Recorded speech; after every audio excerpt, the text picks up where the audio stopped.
আমরা যে এত যজ্ঞ করি, আমরা যে এখন মহাদেবের জন্য কখনো কখনো দেখছি যজ্ঞ হচ্ছে, কখনো দেখছি দুর্গা দেবীর জন্য যজ্ঞ হচ্ছে, গণেশজির জন্য যজ্ঞ হচ্ছে, এবং সাইয়ারা মুভির সাকসেসের জন্য এখন দেখছি যজ্ঞ হচ্ছে, অনেক রকমের যজ্ঞ, ক্রিকেট ম্যাচের জন্য যজ্ঞ হয়। তো সেই যজ্ঞের মূল ভোক্তা কে জানেন? ভগবান ভগবত গীতায়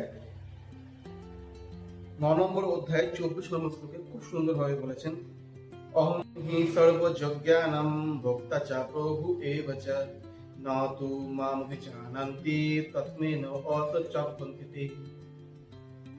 সবকিছুর ভোক্তা এবং প্রভু সমস্ত যজ্ঞের সেটা হচ্ছে ভগবান বিষ্ণু। যারা তার সেই চিন্ময় রূপ জানেন না, তারা আবার এই সংসারে পতিত হন। এই যজ্ঞ শব্দের অর্থই হচ্ছে বিষ্ণু। তো সব থেকে আমাদের করণীয় কি? সব থেকে ভালো যে বিষ্ণুকে হচ্ছে অর্পণ করা।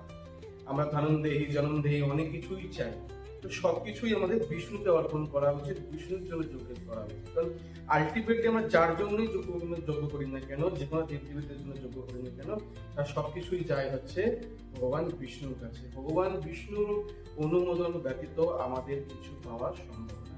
তাই কোথাও না কোথাও আমাদের যা ভাগ্যে আছে, যা আমরা কিছু পাই, তার সবই ভগবান বিষ্ণুর কৃপাই পাওয়া।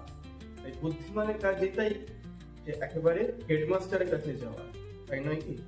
তাই আমাদের প্রতিটা যজ্ঞ ভগবান শ্রীবিষ্ণুকে অর্পণ করা উচিত, কারণ সেই হচ্ছে মূল ভোক্তা।